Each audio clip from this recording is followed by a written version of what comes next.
Hello, everyone, and welcome to another episode of Southall FC Independent Supporters Association's YouTube channel videos. And we've got another former Southall player as our special guest for this episode. It's John Walker. So, John, I'm going to do an introduction to you, but firstly, hello and welcome, and thank you for joining us. Hello, Mark. Very pleased to join you. And you played in goal for Southall, John, from 1968 to 1972 under Vince Icardi. That's right. And when we were speaking before this, you said that you've always followed the ups and downs of Southall since then. You're now retired, you live in Somerset, but you still follow how Southall are getting on. Is that right? That's correct. Yes, that's true. Okay, so Yes. let's take you back all the way back to 1968. Well, And sadly, as many Southall fans will know, Vince Icardi is no longer with us, but he's the person who brought you to Southall. So just that's right. talk back to that time. I gather you were playing at Cray Wanderers, and Vince Icardi actually came along to watch a couple of Wimbledon players. Is that right? And he saw you playing in goal, and he thought, yeah, I'd quite like to have John at Southall. Is that how it went? Well, that's how it seemed. Yeah, he came along to watch some Wimbledon players, and we were playing. The game finished, and I didn't bother anymore. Halfway through the week, I got this phone call from this guy, and I had no intention of leaving Cray Wanderers. I was very happy there.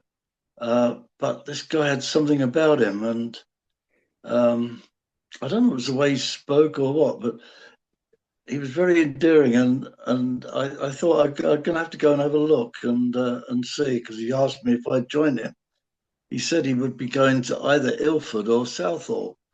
Then he told me a day or two later it was going to be Southall, and I was pleased to join up with him because he was such a nice guy.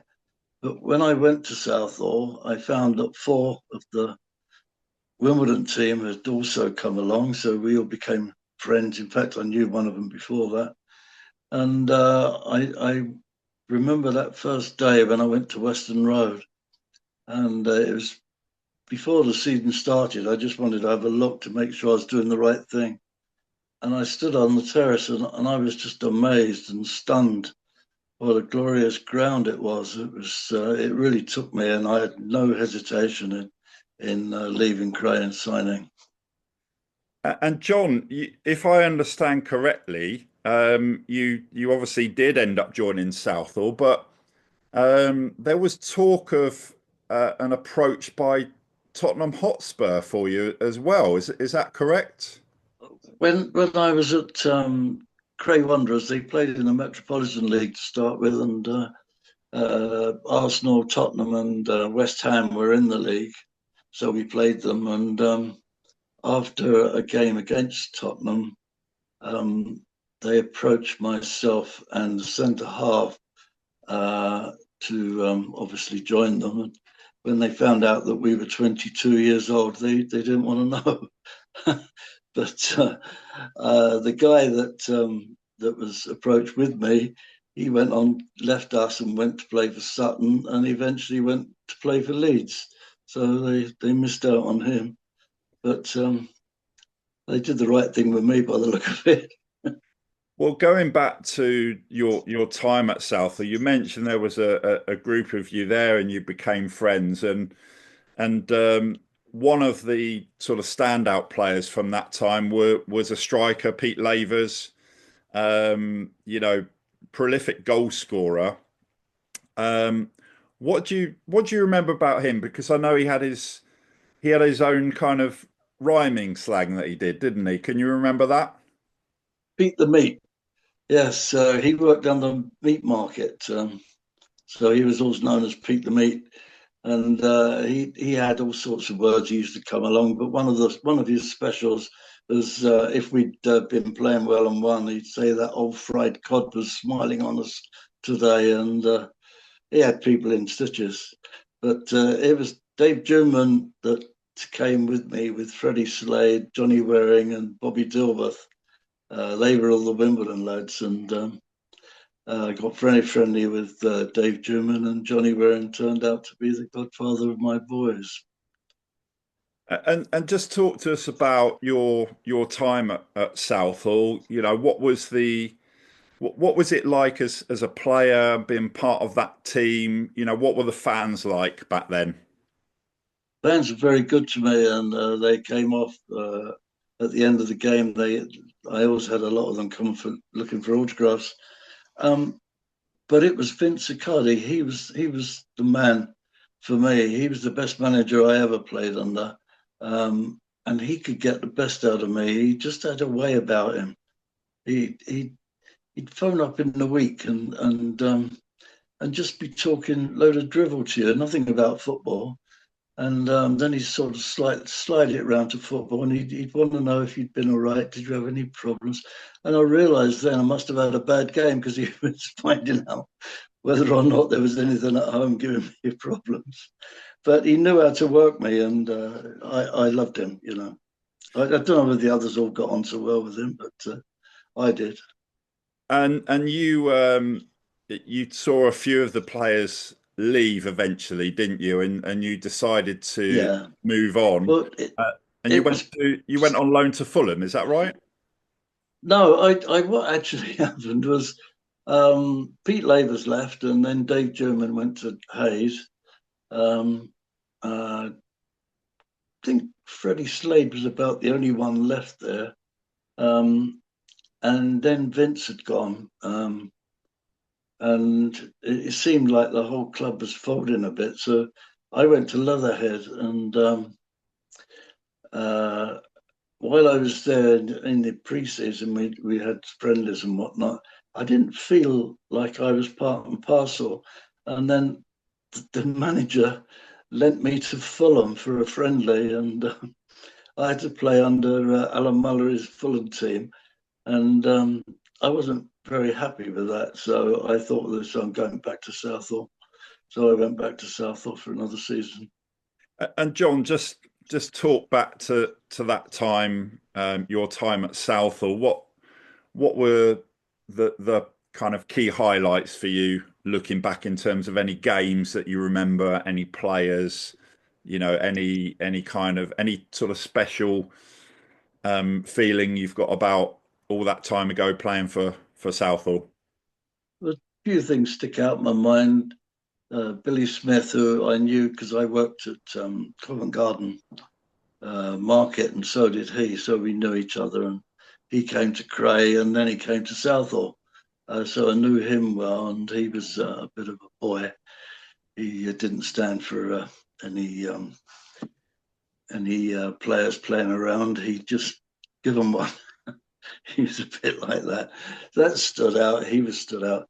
Um, One of the main things that stood out to me was when we played Guildford away. We won 1-0. Derek Sidey scored the goal. I had a very good game. And I could see Vince come running on the pitch. And he looked as though he was running towards Derek Sidey. Um, but he ran straight past him and carried on running.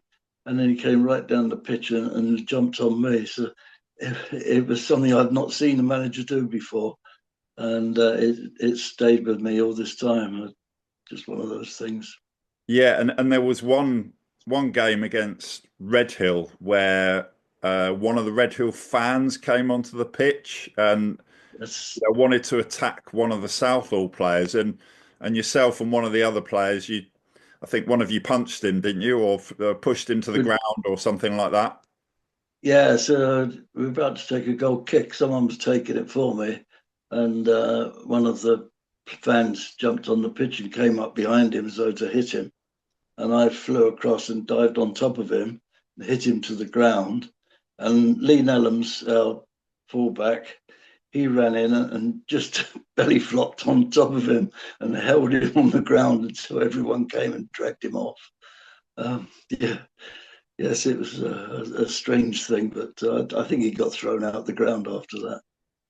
And obviously, being a goalkeeper, you would probably hear from the home fans and the away fans behind the goal. What was the banter like? Did it, was it It was quite friendly or? usually it could be either way.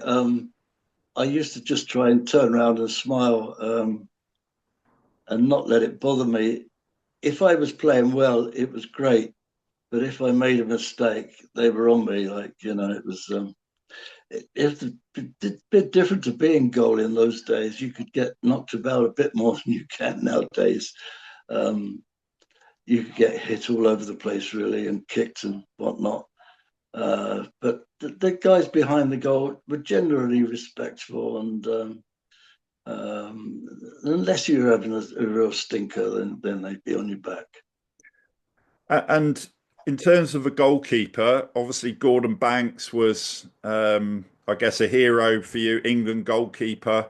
And I think I read somewhere that you almost tried to, replicate what he was like as a goalkeeper. Was he your hero, do you Well, think? he was my goalkeeping hero. I thought that he just about summed it up right. Peter Bonetti at the time was flying all over the place, and they all called him fantastically brilliant. But Banksy never did. He had to dive when he needed to, but his positioning was the game, and that's what I tried to work on, getting the positioning right. And you didn't have to dive about so much then. So, yes, I did tend to follow him a bit. Yeah, And you had some success. So 1969 Middlesex Charity Cup, you won that. And generally speaking, I think it was good times at Southall for you when you were there. it was great times. They've all stayed with me. Wherever club I've been to, um, Southall's always been the place that I remember most. It's the place I still talk about to people if we're talking football. I still talk about Southall now. I follow them. It's just in the blood. And obviously, Western Road, last time Southall played there was 1992, such a long time ago now. But just give us a feeling of what that was like to play at that ground when there was a big crowd there. It was amazing because you had such high terraces, and if there was a big crowd there, it made you play better for some reason.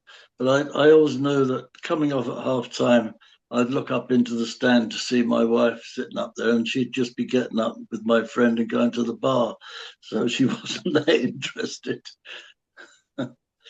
And obviously, you played for Southall, and Southall have had some great times, reaching the FA Amateur Cup final in 1925, the FA Vase final 86, which is, a very long time ago now. But back in your time at Southall, it was a big club in, amateur football, wasn't it? It was one of the big clubs, and you were playing against some very good sides back then. Well, What was a yeah, we standout had. game for you? Sorry, Go on, sorry. what was what? Sorry.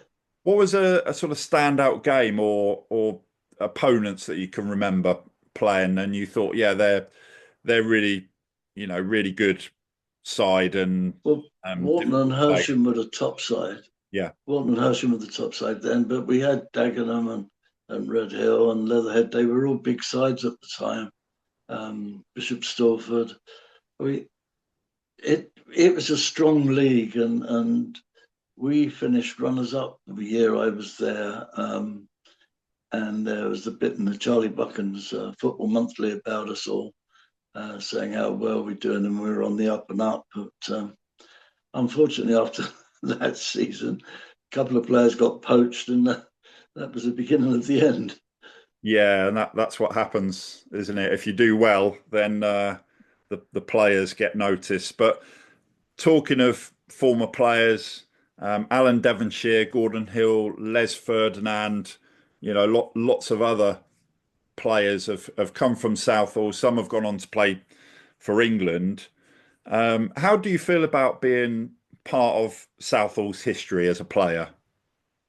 Um, I, it is an honour to be part of the history, but after watching Gordon Hill and his interview, it's a bit like the Lord Mayor's show now talking to me. But to be in with those sort of people playing for the same club, it is an absolute honour. Well, John, it's an honour to speak to you, and obviously you were there before Gordon Hill and some of the others, so had some great I time did. at Western Road. Sorry to interrupt. I did. I think when I left, Gordon Hill joined, and I went to watch him. I watched Southall at Tooting and Mitcham. He was playing there then, so we almost overlapped. Yeah, well, it's great to have you and Gordon as our first two interviews on our YouTube channel. So, John, I just want to say thank you so much, and I know you're not living in the area now, but you're following the results. Um, and let's hope one day the team can get back to Southall and be playing in front of decent crowds again. Nothing better, is it? I mean, Hayes is as near as it's getting, but it would be lovely to see them back in Southall. And I hope one day we could, not too long, because I'm not getting any younger, that we could have some form of reunion. It would be really nice.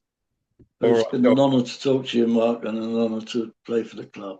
Well, I was just about to say the same. An honour to speak to you, John. Thank you so much for your time. So that's John Walker, 1968 to 1972, Southall goalkeeper, recalling his times at the club. And we're looking forward to doing more of these interviews. But for now, John, thank you very much. And thank you, Mark. Thank you very much.